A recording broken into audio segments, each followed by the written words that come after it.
ඊළඟට අපේ සමුළුව ආමන්ත්‍රණය කිරීම සඳහා මම තාම ගෞරවයෙන් ආරාධනය කර සිටිනවා සාහිත්‍යවේදී චූලානන්ද සමරනායක සහෝදරයා.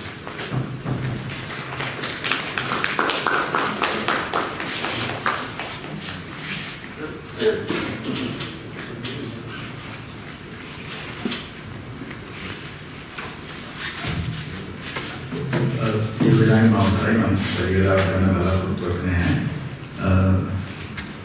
මට මේ අද මේ සමුළුව ගැන කතා කරනකොට අපේ සිද්ධියක් කියලා මෑත බොහෝ විදිහට ඒක තමයි 2015 යහපාලන ආණ්ඩුව බලයටපත් වීම මෛත්‍රීපාල සිරිසේන පොදු අපේක්ෂකයා වෙනදාකාරී තමයි මිනිස්සු රටේ වෙනසක් ඕනයි කියලා ඒවරත් ඉස්සරහට ආවේ පොලිසි බලයේ සංවිධානයේ ගොඩනගෙනකොට ඒවර මම හොඳට මතකයි මෛත්‍රීපාල පොදු අපේක්ෂකයා හිටියේ නෑ නම මැතිවරණ සම්මත ඇවිල්ලා යනකොට සියලුම ජනතාවගේ ඉල්ලීම් තමන්ගේ ඉල්ලීම් බවට පත් කරගත්තු දේශපාලන ව්‍යාපාරයක් හැටියට තමයි මෛත්‍රීපාල ආවේ.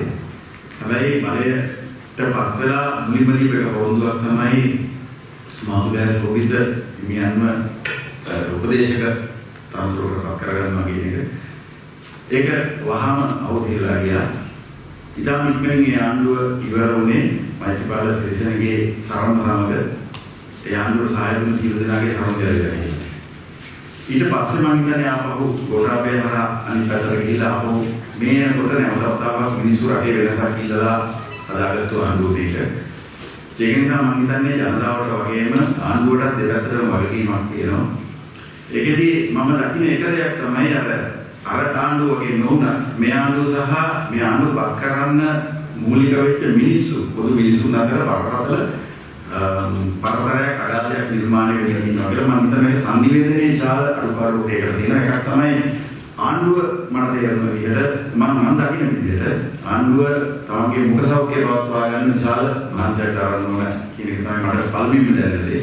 එකක් ඒ කියන්නේ තමන්ගේ ප්‍රමුඛතාවයෙන් දැකිය යුතු දේවල් පස්සේ කළා ඒ වෙනුවට වෙනත් දේවල් කරන්න යන සමහර අවස්ථාවන් දකිනවා.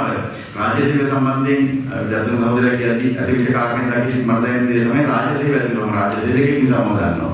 රාජ්‍යසේවයේ තුල පවා ආණ්ඩුව සහ රාජ්‍යසේවකයා අතර විශාල දුරස්ථභාවයක් තියෙනවා. අදහස් බෙදාගෙන මේ සංනිවේදනය ගැටලුවක් අතර තියෙනවා. ඒ නිසා ආණ්ඩුවට මිනිස්සු හිතන විදිහ වටහා ගන්නට ඕන මාවත් ඉවරකව නැහැ කියන එක තමයි මගේ නිරීක්ෂණය. මේක හැමතැනම දකින්න අපේ ඉන්දියාපුණා කියන්නේ දැන් ගෝල් වලට ආන්සර් කරන්නේ නැහැ. ඒක රටේ සාධාරණව දැක්කම මම දක්න විදිහට දරා ගන්න බැරි තරම් වැඩ කරදරාවක් ඒ ඉන්න ඇමතිවරුන්ට තියෙනවා. ඒකට උන්ට දුරගතවරුන්ට පිළිතුරු දීමේ සමහර ගැටලු ඇති. හැබැයි ඒකට වෙන විකල්පය ක්‍රමයෙන් හදන්න ඕන ගයි වත් නමුත් ඒවා හැදීම සම්බන්ධයෙන් වැඩක් වෙන්නේ නැහැ. මම හිතනවා මේ පාර්ලිමේන්තුවෙන් බැහැර නැවත මිනිස්සු අතරට යන වැඩ පිළිවෙලක් තියෙනවා. ඒ වගේ දෙයකදී මේ වගේ ව්‍යාපාරයකින් ලොකු පිටිවහලක් ලබන්න පුළුවන් කියලා මම හිතනවා. මොකද සමහර දේවල් නිර්මාණය වෙන්නේ අරුබුද නිර්මාණය වෙන්නේ අපි හිතනවට වඩා සූක්ෂම විදිහට මම සරල උදාහරණයක් මම ගමක ඉඳලා කෙනෙක් කියනවා මේ වෙද්දී පෞද්ගලික කාලෙම ලංකාවේ මේ නොතැකිය යුතු විපක්ෂයක් බවට පත් කරන්න ආණ්ඩුවක් දරන උත්සාහයක් මම සමහරව දකින්න ඕනවට වඩා ගණන් ගැනීම ඇතුලේ නොතකහැරි විපක්ෂයක් බවට පත් කරන්න ආණ්ඩුව වැඩ කරනවා.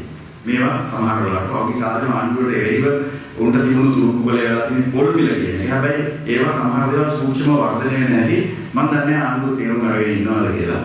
මේ වෙද්දී ලංකාවේ පොල් වගාව සම්බන්ධයෙන් ගත්තාම තියෙන කේන්ද්‍රවාදයේ බොහොම දීර්ඝ කාලීන මම මේ සාධු උදාහරණයක් මම ඉවර කරනවා.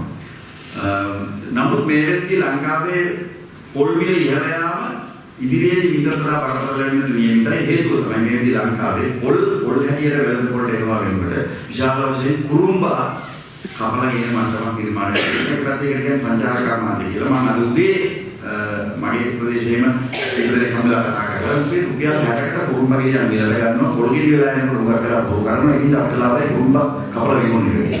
මේක පිටිපස්සේ සංවිධානාත්මකව මම හිතන්නේ කුරුම්බා කැපීම ව්‍යාපාරයක් තියෙනවා. මේවා තමයි ඉස්සරහට ප්‍රශ්න වලින්පත් වෙන්නේ. මිනිස්සු සාමාන්‍ය ජනතාව අපි කියන සාමාන්‍ය ජනතාව කියනට වැඩිම කියන්නේ පොල් බිල මිසක් පොල් ගෙඩිය වෙනකොට කුරුම්බේ මාකට් එකට ආපහු නෙමෙයි. ඉතින් මේ වගේ දේවල් විතර අර අපි කියන ව්‍යුහාත්මක වෙනස්කම් දක්වා සැලකීමක් තියෙන ආණ්ඩුවක කාර්යභාරය. ඒක නොවෙනවා නම් මේක වෙනුවෙන් මැදිහත් වීම ජනතාවගේ කාර්යභාරය. ඒ දෙක අතර පාලන හැදීම තමයි මම හිතන්නේ මේ වගේ ව්‍යාපාරික වලදී වෙන්නේ.